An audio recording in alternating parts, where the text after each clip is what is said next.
Introducing next is AESA, Alberta Esports Association, and they will be talking about their organization and playing some games. The Alberta Esports Association is a nonprofit organization dedicated towards fostering the growth and development of the esports within Alberta, Canada. Learn more about the esports industry and how AESA is establishing a regulatory framework for esports in Alberta. They are building a structure necessary for safe and organized competition in an industry that merges the interactive digital media and transitional sports sector. So take it away, AESA. Hey everyone, are we live? Everyone can hear us? Hello, hello. Thanks for the roll in, Mike, and great to see you, Lisa and Cordell at the studio there. We are the East Association. My name is Victor. I'm the president and co-founder.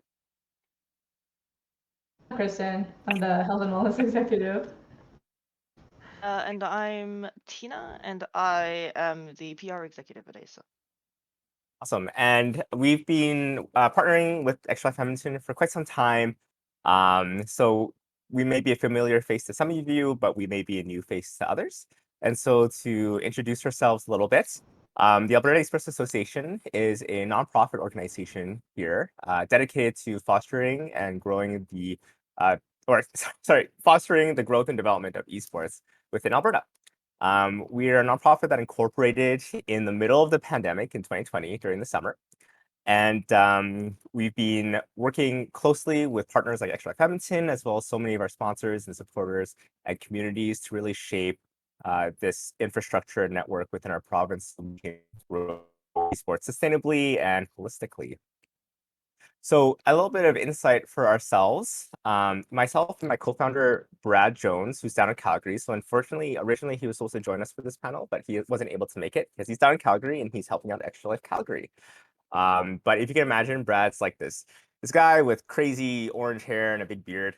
And he's down in Calgary. And for the last 15 or so years, Brad and I have been running these esports tournaments and video game competitions within Alberta. And we were started in our parents' basements and within our local libraries. And over the years, we started to grow into these community halls and eventually these convention halls with just hundreds and hundreds of gamers packed into, this community hall that we could afford. And that was February of 2020. And then all of a sudden the pandemic hit, shifted all of our activities online. And it looks like we're back. Hey, we are. Okay. Here we So are. first of all, we'll just blame Vince for pulling the wrong lever. But I'm glad that we're back live, which is fine. We still got plenty of time left. And once this panel is over and we're done kind of talking, at 2 p.m., we'll be doing the Rocket Researchers Battle Royale, which will be free to enter and will be a ton of fun. So you can look forward to that at 2. But in the meantime, where did we leave off? So I think, Tina, you were about to say something. Yeah, I think it's really interesting because Vic has been talking a lot about the importance of growing the grassroots community. And I think that when a lot of people think esports, they think of the big glitz and glamour.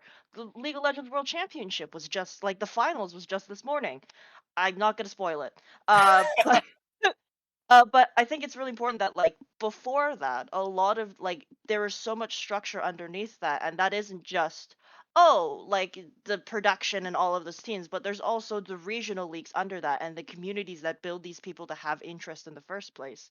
And that's a lot of that structure exists in many other countries that aren't in the West. Like North America is very famously, one, not good at a lot of esports, but two, also doesn't have the same infrastructure that a lot of the other regions do, sort of nationally and in a community to support. And so ASA is really important in that regard in giving people the space and the opportunity to explore what esports could be and whether or not they want to continue in it or perhaps even go to a more kind of corporatized level. Yeah, I guess it plays really well off of South Korea as kind of like the major case study here, being the leaders within esports and kind of being the grandfather of the entire industry.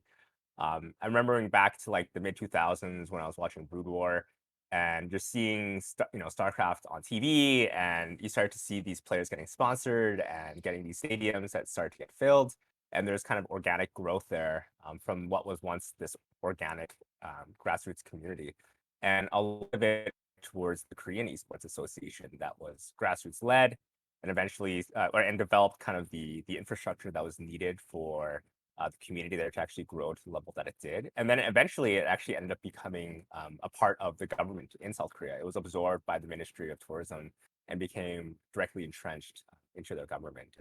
And the same can be said for many other places in Asia in particular, which is why they're kind of the leaders within this space. And so having that tie-in at the governing level is really valuable. And I think that's something that's often missed when it comes to esports, as you mentioned, Tina, where so often you think of just like the big stadiums, like how can we fill, Rogers Place in Edmonton with esports? But the question of, how do those players even get onto the stage, and who's actually putting on those events? And when you look at traditional sports, there's just so many opportunities and pathways for them to develop the skills necessary, or to even be able to just grow emotionally and develop from a very young age through like intramurals and youth leagues, and having teams at schools, and having teams at the college level, as well as having these governing bodies and all these other resources that are available to actually grow that talent and have them succeed. So not only are there courses that you can take at a post-secondary level, like sports management, but even being able to compete at collegiate sports levels, but also just like the kind of cultural perspective that esports has, where if you're a 12-year-old kid and you're playing soccer and you have to kind of suffer the loss and like the feeling defeat, you have your parents supporting you, you have your grandparents supporting you, you have coach, you have mentors. Like, it's a very supportive landscape. Whereas if you look at esports, when we run our events, we will see like a 6-year-old kid that comes and they'll lose, and they're only there by themselves, and now they have to kind of develop emotionally kind of on their own, and oftentimes they don't have that support of their parents or any other kind of mentor. So that's just like a huge kind of gap within that space. So I mean, this is kind of within your territory here, Kristen. So perhaps like you can dive into not only your role with AESA, but your role professionally, and kind of what you're looking to do within the organization from that perspective. Sure. Actually, it's interesting that you bring up like the parallel between like esports and traditional sports, because I think it's a really good comparison. Like at a young age, in traditional sports, like young talent often does have like institutionalized supports to get to the top level if they have the skill. And then they are provided things like through education with like health, wellness, helps them get to that top level. But in esports, that's largely absent. Like Victor said, like we mostly come from a very organic, small grassroots community. We develop our own like culture, beliefs, values, systems from there, and then as we transition to this more like with AESA, trying to create like a foundation and supports in esports, there is that period of like growth and relearning of like old habits that is necessary for us to go forward into this new sphere of more professional esports. So, I mean, my role in AESA, like as a health and wellness executive, I work to help promote these kinds of health values and beliefs, and so like everyone at every level of play is able to participate in gaming to the best of their extent. Yeah, that's what's meaningful to all of us. So, but like the answer isn't very easy when it comes to like health promotion at all. I mean, we can provide the resources when it comes to like, oh, like what kind of hand stretches should you be doing? Like this is the amount of sleep that you should be able to get. But overall, it's very hard to go from that to like actual behavior change. There's lots of steps in the middle. Health and wellness, I would say, inherently is not very interesting to lots of people. It's really hard to change habits and just change the things that you've been growing up with so far. And so like there is a lot of work to do and lots of creativity that can be put into this to get people's attention. But it really does just start with awareness and changing just the standard, like the base standard of what we accept. Um, yeah, I think just like shifting from, if you will, like a biomedical perspective, like we give you this information and this kind of change in behavior that will help your health. We really need to take a perspective that is more like psychosocial. Like in fact, there is, it's not just the person and their behaviors that kind of lead to unhealthy lifestyles within gaming. It's the person, it's their environment, it's their social circles, it's lots of different factors, and we need to tackle all of those factors if we want to get from point A to point B. Yeah, especially I think in that regard, discussing that idea of circles and things like that, the industry does have its reputation of being incredibly sort of unhealthy, toxic. I think anyone who is female presenting can understand the feeling of trying to play a game live and facing that abuse, and that's something deeply, deeply intrinsic to the space. But something I think is important, especially at a grassroots level, and especially when we talk about making systemic change, is it is very much an individual's impact to those that they're closest to. You're not going to change you're not going to change an inherently sexist society or inherently oppressive society into one of equality, but you can change the people around you to be better. And that's what like Kristen and Health and Wellness is, and that's what our organization is striving to do in general, of creating a space that is sort of more, at least more equitable and more open and understanding than what's available sort of conventionally in regards to esports and gaming tournaments. Yeah, I think there's like a cultural shift that we all have to collectively work towards changing. If this isn't even exclusive to esports, I mean, certainly even with through Extra Life Edmonton and many of us being gamers here, just kind of echo their comments. Like there's a lot of challenges within this internet landscape where there's anonymity and there's kind of a lack of digital citizenship, and there's a culture of toxicity oftentimes within this space, and so there's certainly a huge effort that kind of needs to happen, and hopefully through our efforts we can start taking some steps towards meaningful change. And that's one thing that we're very grateful for as well, is the fact that we have this relationship with Extra Life Edmonton, and just like with Insight, many of us have been fundraising for Extra Life Edmonton in advance of our organization incorporating. So we're just really thankful for that relationship to kind of be grandfathered in. So with Kristen as well, I'm not sure if you mentioned this, but with Kristen here, one thing that we're very thankful for is, one, Kristen has been an active member of the esports community here for many years now, and she's also a working professional within as an occupational therapist who specializes in hand health. So to kind of loop back to you, Kristen, and to put the spotlight back on you, do you want to maybe do like a deep dive on some of the things that you've already done during our first year as an organization, and the healthcare professionals that we've had the privilege to work with for some of the initiatives that you've led, and maybe some of the goals and aspirations that you have within your portfolio moving forward? That's a big question.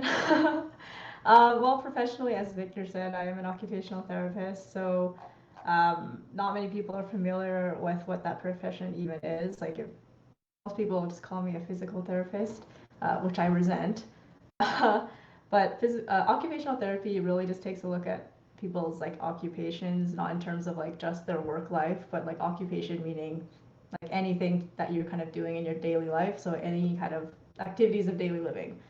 It could be going to work, it could be volunteering, it could be like brushing your teeth, eating, literally anything. So I work at the U of A at the hand therapy clinic there, and I kind of look at acute trauma more so than kind of any like repetitive strain or anything like that. So like fractures, tendons, nerves, etc., which is super fun. I really like. But how that kind of translates into my role with AESA is that occupational therapy is supposed to be a very like holistic profession. So it kind of looks at like the person factors, the environment factors, and occupational factors to try and problem solve through health issues, whether it be at like an individual level or like a community level, in order to reach a certain goal.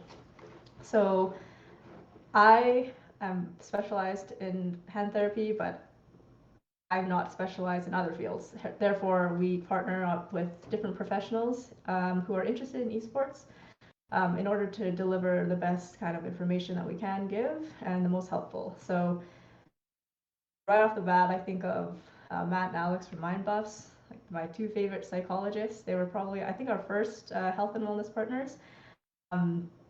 They've done various talks with us and panels regarding like mental health, emotional regulation, and how to really up your game mentally in order to, and how that translates to a better performance. So they've done lots of talks with us, lots of modules. We've also partnered with Jonathan from the Sleep Center in Calgary. And he's done a couple talks with us as well to do with just sleep hygiene and habits, specifically to do with esports and the gaming population. Sleep, which is like the population is chronically like dealing with sleep issues like insomnia, like difficulty sleeping, etc. Ironically, as we Yeah, participate in a in 24-hour a 24-hour, I was training gonna literally say that. Yeah, I'm like this is like grinding, like late nights, Red Bull in hand, just a caffeinated drive to just get that one last game in. That like destructive loop is one of those things that are embedded in our gaming culture that we really glorify. And so like he's really delved into that and just how that is actually detrimental to your health and your performance, and it really doesn't, getting that one last game in to finally get the win to end off the night just kind of goes into a spiral that doesn't end. And that spoke to me because I know I spent many a night playing League of Legends trying to get that Yeah, one last one game more, in. right? Or last one. Yeah, I Yeah. know. Why You'll League of never get it. Legends, Kristen? No. I can't Throw that stop one under the bus. For the record, I quit League of Legends a long Good. time ago. Good. It was just not good Yeah. for me in any aspect. I guess like that's a kind of brings a great perspective in terms of esports being essentially organized competition, and so there is a performance component to that, and oftentimes it's misunderstood perhaps because it's video gaming and the perception is that we just sit on the couch and game, but For for you to sure. actually play at top level, like there is a Yeah, Yeah. there's lots of like skills in terms of like mental fortitude. There's like precision involved, rapid decision making, like etc. There's lots to do with like competition at a high level, but just unfortunately, like extensive training when it comes to like video games requires us to be sitting down in front of a screen for long hours, a sedentary lifestyle. So it's really about just like factors and raising awareness to like how you can counteract the negative effects of just sitting down and staring at a screen for so long. And cream. Yeah. And I think it's great Sorry. too that like the partners that you've worked with, Kristen, are those that work within the professional sports space that are now and working with athletes within the traditional sports sector, but are now bringing in clients and kind of widening their own portfolio and their scope of work to also include esports competitors, given the crossover within that world. So to well, I guess I can let you have any closing thoughts, Kristen. Otherwise, we can maybe shift gears over to Tina. I guess my closing thought is that like the goal for like AESA's health and wellness program, like, realistically, it isn't gonna change like, the gaming culture or health behavior like a year. Like it'll be a long-term gradual change, and it really does start off with just the bare minimum and just raising the standard little by little until we get to a place where we want to be. Well, I think I can speak on behalf of our whole team that we're so thankful to have you on it. And I can't think of anyone better to kind of spearhead that movement. So, but to shift gears, Tina. So, well, maybe you can share a little bit about your background, given that I think out of everyone within our team at AESA, that you're the one with the most entrenched experience within the esports industry at large. quote Entrenched unquote. is a fancy word for it. Industry veteran, some may say. Yeah. Hi, all.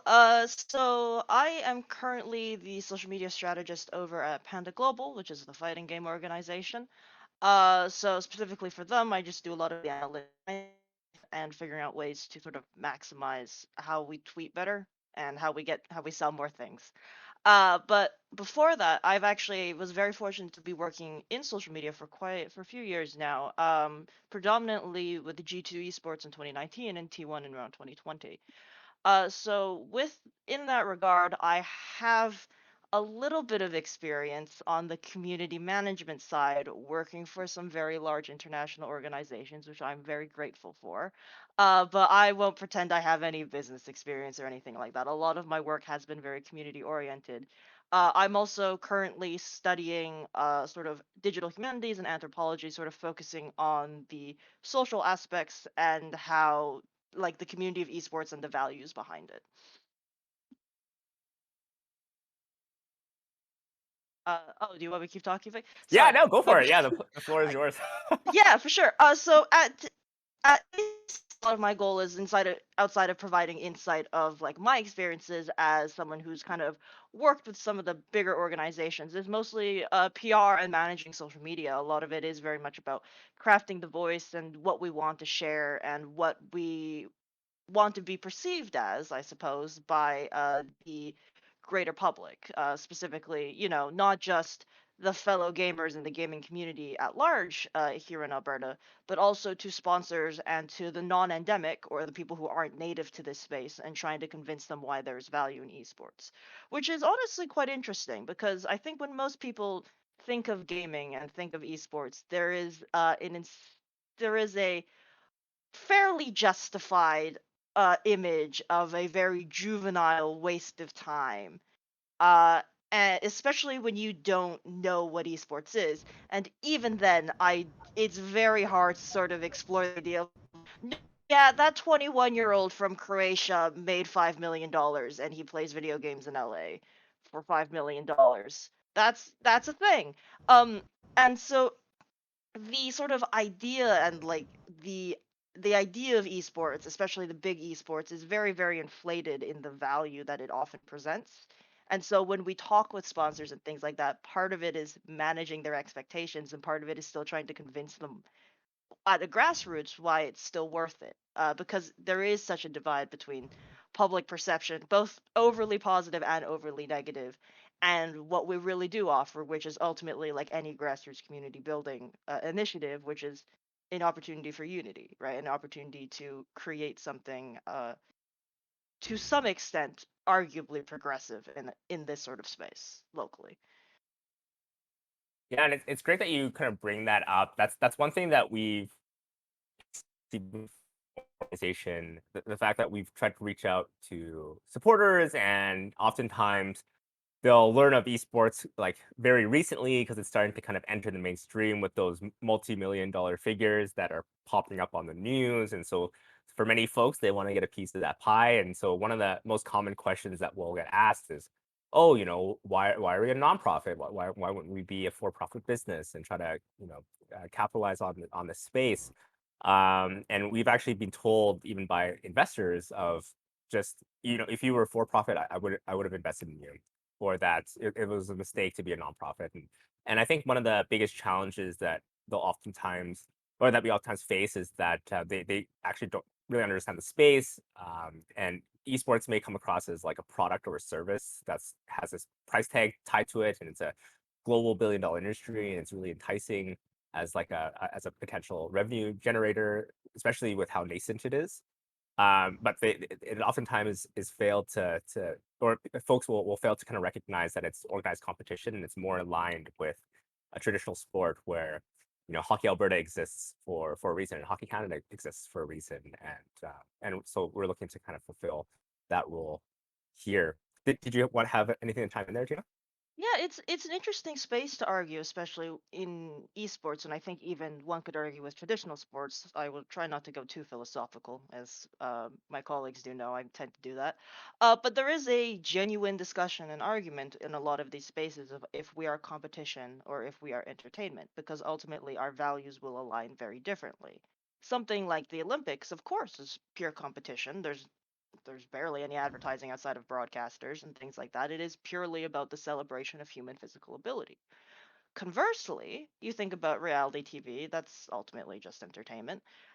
Where's fit that? Because ultimately it's something broadcast sponsored, and ultimately, while we try to argue against it, it is sold like a product. But it is still something about demonstrating ability, albeit within a very narrow set of skills. But it is still a demonstration of capability. And so the question always is, when we have those sorts of discussions, is what are we planning to sell esports as? Because there is a very tenuous balance between, are we basically just wrestling, or are we desperately trying to get into the Olympics? And I think that is a real discussion to have, because obviously how you appeal is very, very different then, right? Like, there is a reason the most popular organizations have been able to tell stories about their players or sell a very, very specific type of narrative about them. You don't know SKT or T1 now, sorry. You don't know T1 you don't know T1 outside of it essentially being an organization unless you follow the LCK or NA Valorant, if you knew about that, to any sort of serious degree, right? Like, these organizations sell very, very specific ideas, and often they aren't based on competitive integrity or like competition success. Only I one might person be can win. I might be opening a can of worms here because I know you're opinionated on this, but we can kind of see this already with many esports organizations where Yeah. they've become less like a competitive team and more like a brand that is Yeah. selling, like leveraging that to sell merchandise and to kind of elevate their image.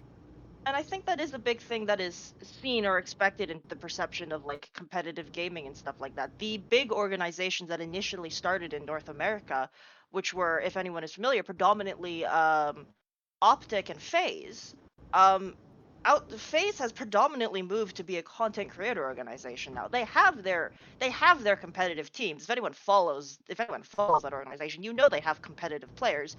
But organizations that follow in their footsteps, like Nadeshot's 100 Thieves, like, these organizations are not wholly built on competition. And to be fair, esports has never been built wholly on competition either. Vic originally brought up Korea. The LCK, or the Korean League of Legends, many of those organizations are just marketing fronts for Korean corporations. KT Rolster and and T1 started as marketing arms for for telecommunications companies. Like, even now, organizations, there's like a life insurance company with with an LCK team. Like, has been the core of esports for a long time, like, to be a marketing scheme. And I think it's very important to have to discern that difference between marketing on behalf of someone else or as yourself, and trying to sell the importance of what esports is, right? And I think it's been a very tenuous balance, especially as we move forward in a space, especially as technology and like that need for like that technological future continues. That um there's a lot of very specific lines you need to play with in order to sort of sell the point you really want to make, which is we're we're here to create community and not just to sell a product, right? Yeah, and it's something that we can be very proud of, given that we're kind of leading the direction within our province.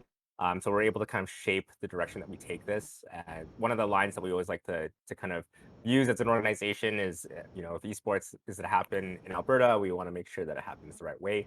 So it's not just about how do we fill Rogers Arena with the Edmonton whatever team, that we actually build a sustainable and robust foundation, that will actually allow us to do so sustainably.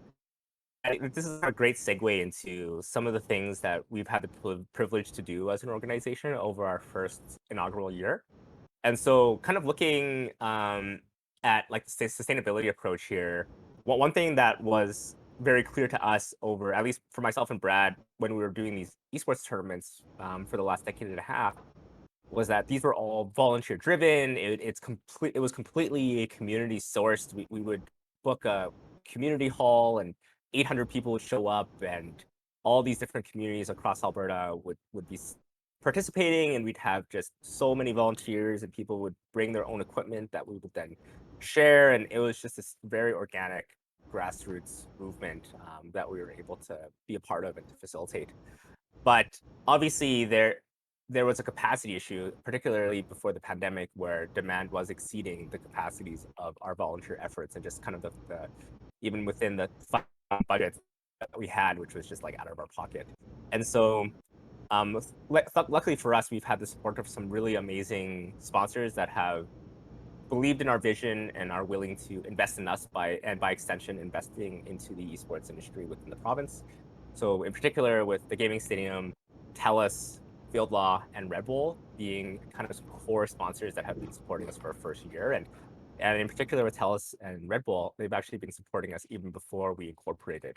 And actually Red Bull gets a special shout out because the person we talked to at Red Bull was actually one of the folks that encouraged Brad and I to really take the step and has been a big defender and champion around the direction that we decided to take with AESA.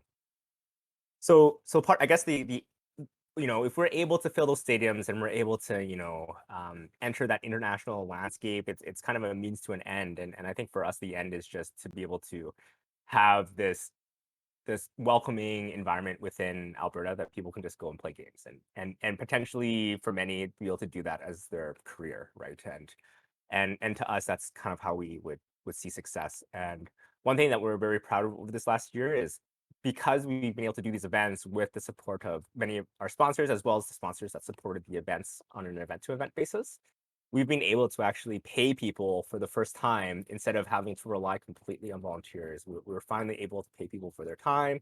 We were able to actually have people say that they finally made money doing esports in Alberta, even though it was maybe a contract position for a single weekend, but it was one step towards that direction.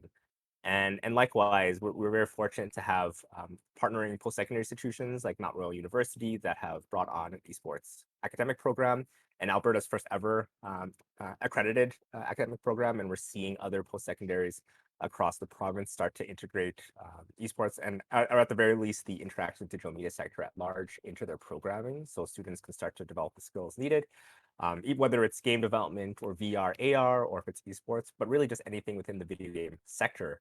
And so now it helps kind of with the cultural shift, because even if any of you or anyone who's really into video games, we finally have that opportunity to have a career path, a feasible career path within that sector, when before it was much less possible and even looked down on. And so on that topic, we've had the privilege around this time last year to partner with the colleges here in Alberta to do the first intercollegiate esports event. And even at the high school level here in Edmonton, we've had the privilege to partner with Edmonton Public Schools Esports, which is the esports group led by the steering chair, Corbett Artem, that's brought on a number of different high schools and junior highs within Edmonton Public to start integrating esports into their programming. And it's just a simple exercise of having teams at these schools that are supported by their teachers, where they have this safe environment to play after school and over weekends and at lunch, and for them to actually be able to compete with each other and to experience the sense of belonging and to be a part of a community if they can't or aren't interested in traditional sports. And so just really thankful to be able to have that level of success being seen within the academic space. But even further to that, we've just gotten just so much support, even at the grassroots community level, with community partners like Extra Edmonton, and really just unifying the video game community at large within the province. It's not just about playing video games competitively, which is kind of within our scope, or playing games for good cause, or just being casual fans within Extra Edmonton and the community there. But even within the game development space, we've had the privilege of partnering with BioWare and Improbable and the AAA studios here in our city, as well as all the other indie dev studios that are developing games within our city and province as well. And with May of this year, we partnered with the University of Alberta for their game development certificate with their instructors, and we had the privilege of hosting the awards ceremony for all their students for the games that they were developing at the U of A. And we had, Aaron Flynn from Improbable and all these other major industry professionals award those awards. And so it's just so, like, to me, the silver lining, especially around the pandemic in particular, it was a huge catalyst for like the gaming community at large within our city to start unifying and collaborating and just really celebrating this whole sector as a whole. So one of the biggest takeaways for sure for this year, and one of the silver linings was exactly that.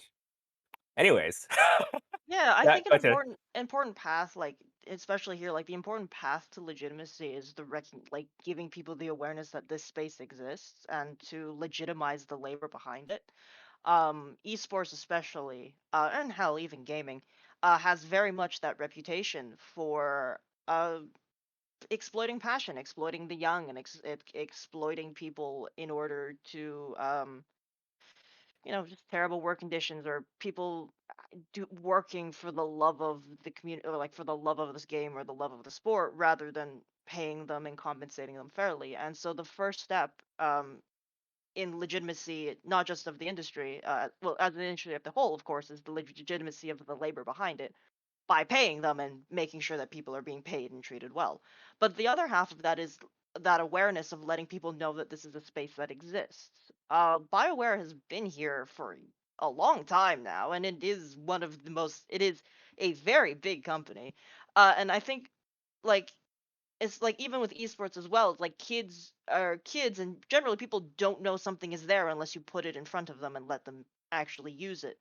And giving and taking that glorious idea of what they see on the screen and putting it down into something real in front of them and letting them actually participate in it is something incredibly meaningful, especially when you're in school and you're still trying to figure out what to do. Knowing that there's options outside of what you've initially believed is so incredibly important in giving these kids a chance to actually see what's available to them and understand that there is a way to like make money out of something you do care about.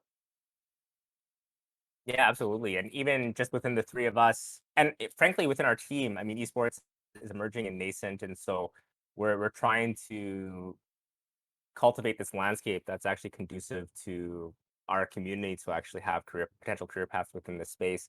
But even within our team, we all come from varying backgrounds, and we're pulling our skill sets from the backgrounds that we come from to actually help build this organization to recontextualize it to esports. I mean, Tina here is a current student. Kristen has pulled her experience as an occupational therapist in specializing in hand health to very organically being able to lead health and wellness within the esports world. And myself, I have an engineering background, which is very like far from this, especially because I was a civil engineer. So there's not much of a comparison between roads and video games. But even then, we've had to rely so much on professionals within other sectors, kind of bringing their skill sets into our team. So we're kind of at our last 7 minutes here. So we will have to get ready to kick off into RPS, which I know what everyone's looking forward to. So perhaps I'll close kind of my thoughts with some cool things for you to look forward to with us, and maybe if you're interested in us, how you can get involved. So moving forward, we are a nonprofit, so we're always looking for volunteers. So if you are interested in helping us in any way, you can either do one of two things. You can sign up on our volunteer form that's on our website, which is esportsalberta.ca, or you can follow Tina's lovely social media posts. Hello. And, and you can follow her wonderful social media posts on our socials, which is at Esports Alberta on all social platforms for when we have a little bit more core volunteer positions and job positions open, as well as even contract positions for paid positions as they come about. But otherwise, two major things that you can look forward to. Number one, we're very privileged to also be working not only with these industry sponsors and community partners, but also with our provincial partners at a municipal and governing level. And so we have the privilege to be working with Tourism Calgary, Calgary Economic Development, as well as the Edmonton counterparts to put together a provincial esports strategy That's actually going to be public facing, so everyone in this chat will actually be able to read it and see it. And it's really going to be this huge comprehensive document that's going to outline an assessment of our Alberta landscape, what the international world of esports looks like, and how we can start to bridge that gap. And it'll outline a lot of steps that we can take in order for us to actually close that gap and build a flourishing and sustainable esports ecosystem here in our province. So that's actually underway. We had a request for proposal kick off over the summer, which is now closed. And so you can anticipate to see this published within like the next year, maybe year and a half. But it's going to be a really exciting one. If you search up Vancouver Esports Strategy, you'll actually see Vancouver has put something together with their Vancouver Economic Commission, which is also a public document as well. So if you're kind of curious to see and learn a little bit more about that. And then lastly, we'll shout out our upcoming events. So for 2020 and for 2021, for 2 years in a row now, we've had to shift to virtual. So we've done all of our events virtually. You were able to just tune into our Twitch. You could sign up for free to compete, and they were just a blast. And you can learn about some of our past events through our website as well as on our YouTube channel. You can see all the content that we've had, all the tournament finals and the panels that Kristen have done. But moving forward into 2022, not to knock on wood, but our aspiration is to return to in-person. So keep a lookout on our socials and on our website for when we announce our first official in-person AESA event for 2022. Fingers crossed we don't enter like a fifth wave or whatever it happens to be. But for the time being, we're planning for in-person, and if we need to switch back to virtual, we will. But just something exciting to kind of look forward to. And hopefully you'll see us in person for next year for Extra Life Game Day. So Tina and Kristen, do you have any kind of closing thoughts before we shift over to RPS? Nope, not quite. All right. Good. I will just say, as someone who kind of stumbled into that sort of dream career path of getting to post memes for the famous organizations, it was luck. And I think, like, especially when you want to get into this industry, don't there's a lot of people who are very, very public about their abilities and their capabilities, and it doesn't show anything about what they do behind the screen. Out there, if you have the competency and you have the skills, you find that job if you want it, and you can be happy in that regard. So don't feel discouraged that, like, oh, I'm from Edmonton. Well, how am I gonna get to the LCS, or how am I gonna go to Los Angeles or Texas or Las Vegas? It's like, I haven't left Edmonton since I started my job. Like, there are opportunities for you here, both locally and internationally, if you have the capacity for them. Awesome. Very well said, Tina. And I guess it's like just another extension to that too. I know we're supposed to close, but it's also kind of an example of there's more to working within esports than just being like the professional player. Right? It's like just like anything else, there's just so many roles behind the scenes that need to be filled for the entire activity to actually exist. So if it's something that interests you, by all means reach out to us. Or start exploring.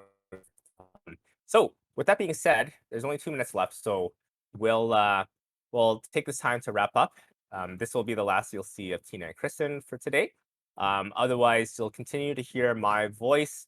We'll be joined by my dear friend Scott, who is the programmer behind the lovely Rock Paper Scissors Battle Royale game that we'll all get to participate in right away here. And then after that, I'll still be on the mic to cast Puyo Puyo Tetris between the folks at Extra Life Edmonton. So thank you so much for tuning in to our panel. Again, visit us at esportsalberta.ca and follow us at Esports Alberta on all socials to learn more and to follow our journey. Thanks, everyone. Thank you. See you.